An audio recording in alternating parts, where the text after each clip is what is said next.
Welcome to Frontline Conversations. Usually, over the past few weeks, I've been interviewing politicians, but today I'm going to do things differently. Today, I have a very interesting guest with me. Welcome, Dr. H.V. Vasu. Dr. Vasu wears many hats. He is an activist, he is a journalist, and perhaps he's very well known now because he conducts surveys for the Kannada portal Eedina.com. Now, Eedina.com gained sudden fame and recognition last year when their survey accurately predicted, their pre-election survey accurately predicted the number of seats that various parties in Karnataka won in that legislative assembly election. For instance, they predicted that the Congress would get between 132 and 140 seats. And Congress in fact won with 135 seats. Their estimate for BJP, their upper estimate for BJP was 65 seats and the party got exactly 66 seats, while their lower estimate for the Janata Dal Secular was 19 seats and the party got exactly 19 seats. So this time around, Eedina.com has again conducted two surveys leading up to the Lok Sabha elections in Karnataka. We are going to discuss some of these findings and also get a sense of what voters in Karnataka are thinking about. The first phase of voting is done. The second phase is slated to take place on May 7th. So I'm here to get a sense of what Karnataka voters are thinking. Dr. Vasu has been traveling all over Karnataka.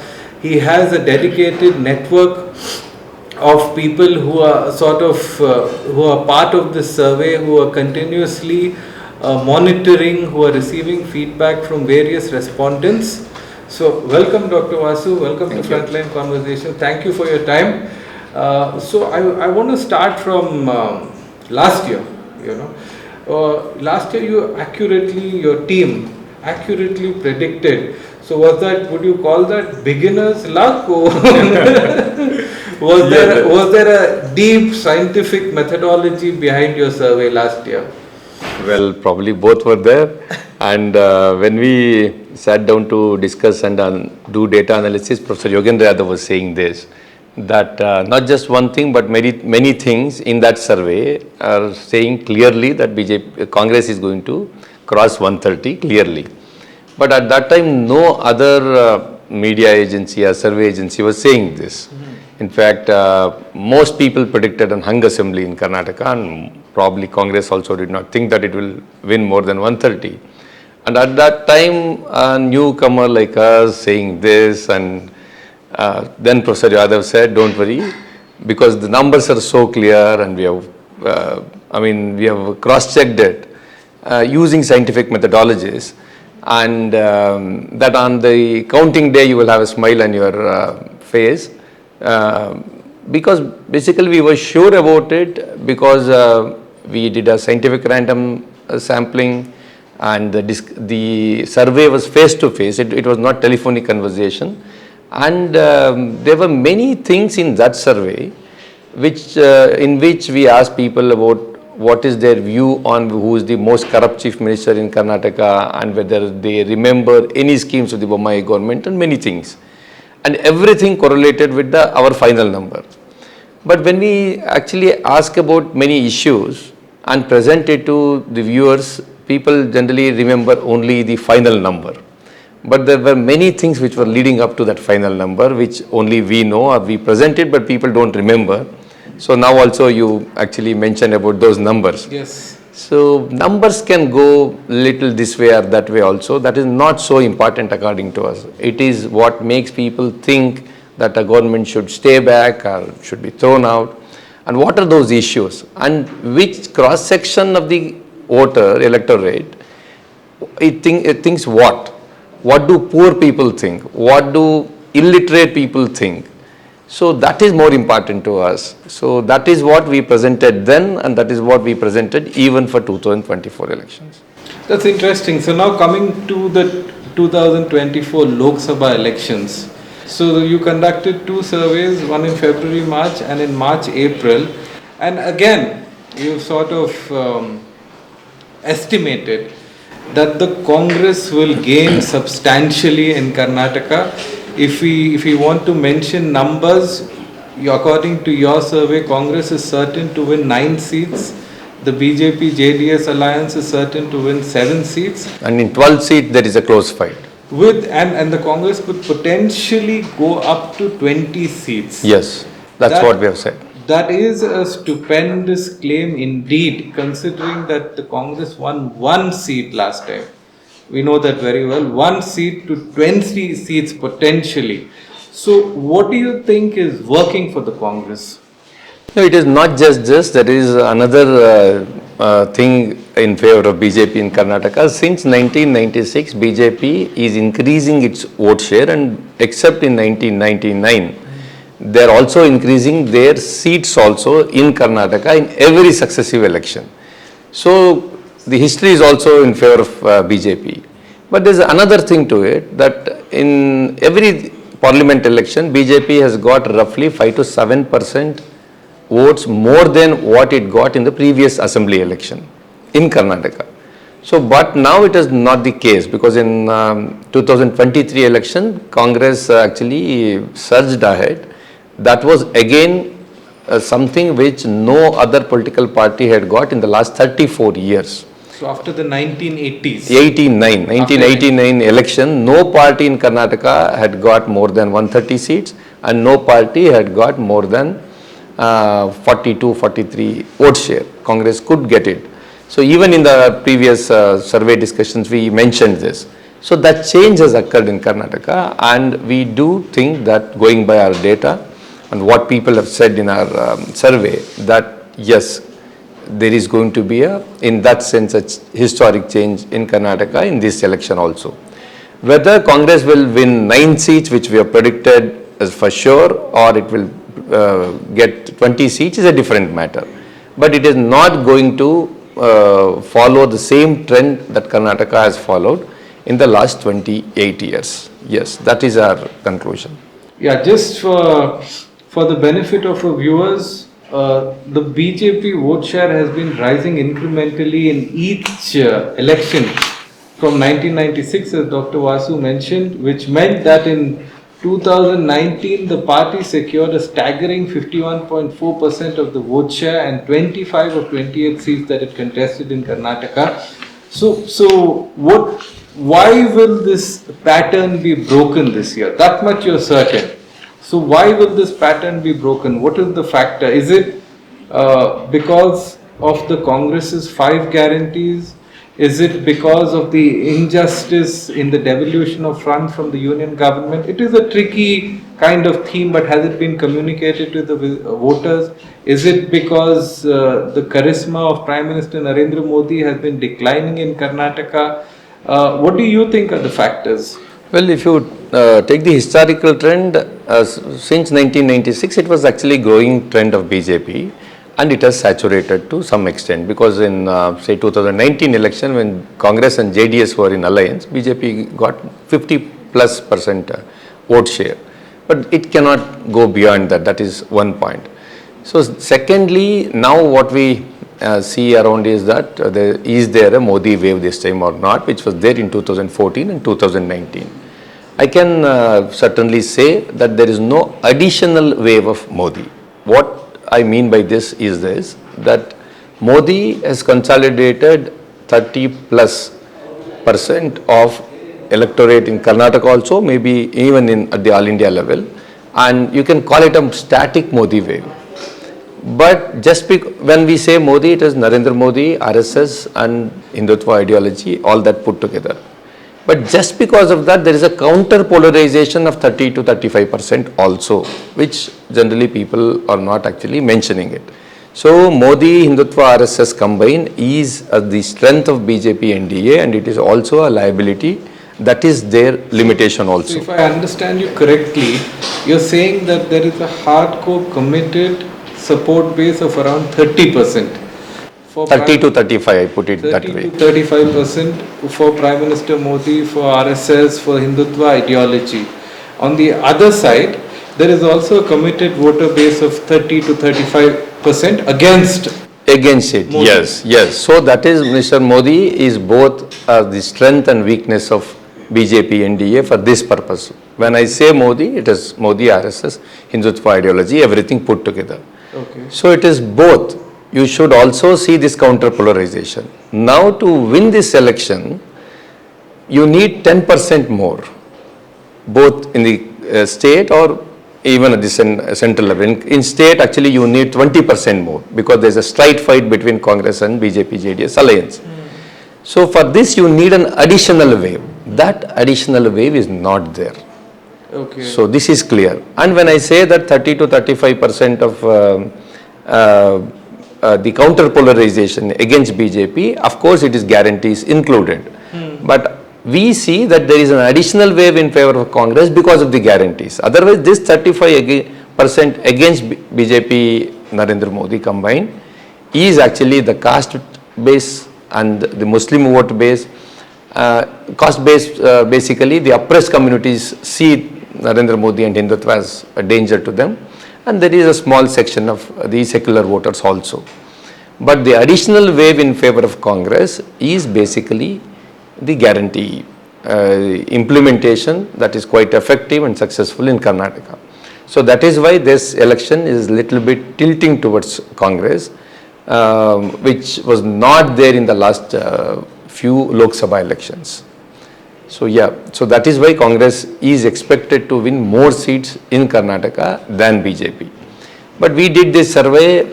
Second survey closed probably on April 14th or 15th.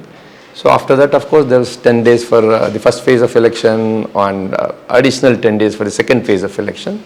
And in a close election, even 1 or 2% this way or that way can lead to landslides. So that is why that is all that disclaimer or that caveat is always there. Yeah. Here, I want to ask you, do you think the revelation of the magnitude of Prajwal Revanna's sex scandal, do you think that will provide the 1 or 2% required for a landslide for the Congress? I don't think so, but basically such things or even what Mr. Modi is putting out, he is leading from the front to build a communal narrative in a very ugly way.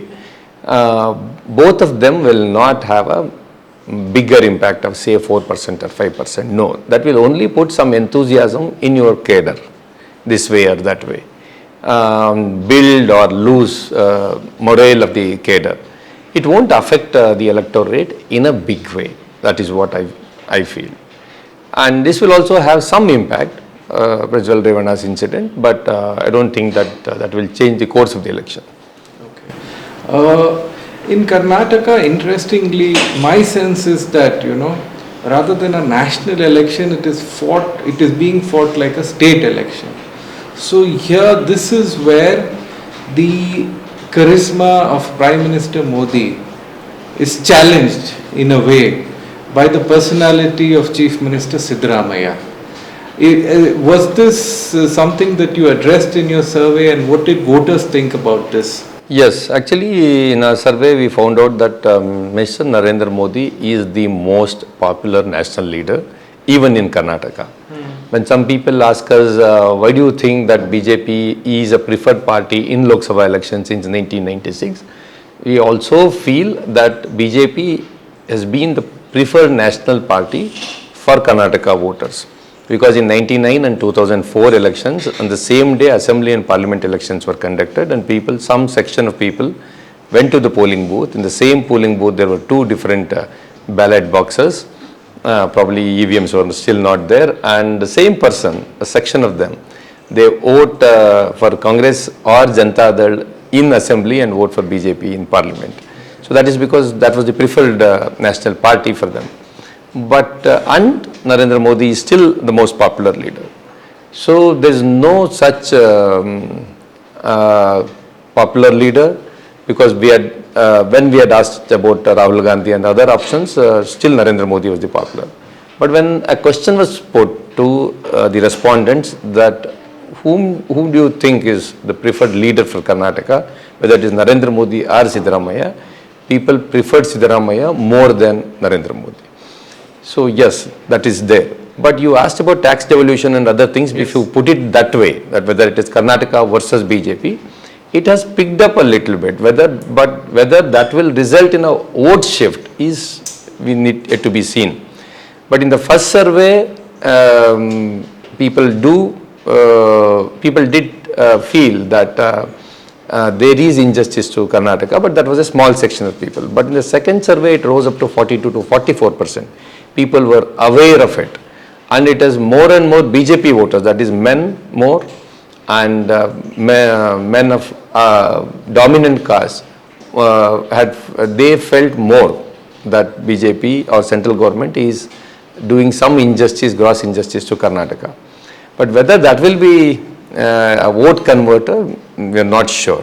Because not that people, when they say that yes, I feel that price rise is the most important thing, which was so in our survey, that in the first survey it was somewhere around 70 to 75%, in second survey it was 85 to 89% people said that price rise is the biggest thing that is troubling them.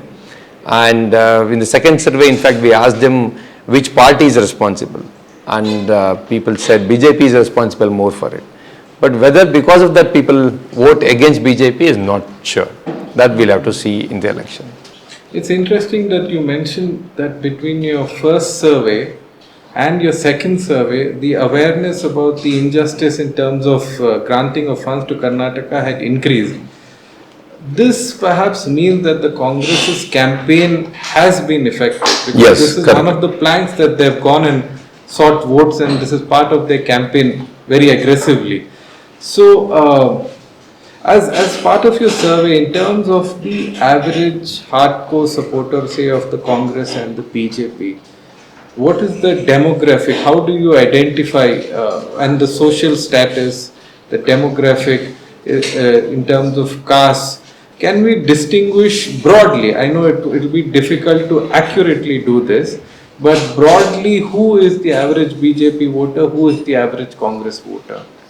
It is actually not difficult. It is quite possible, and we have been doing many surveys since last February.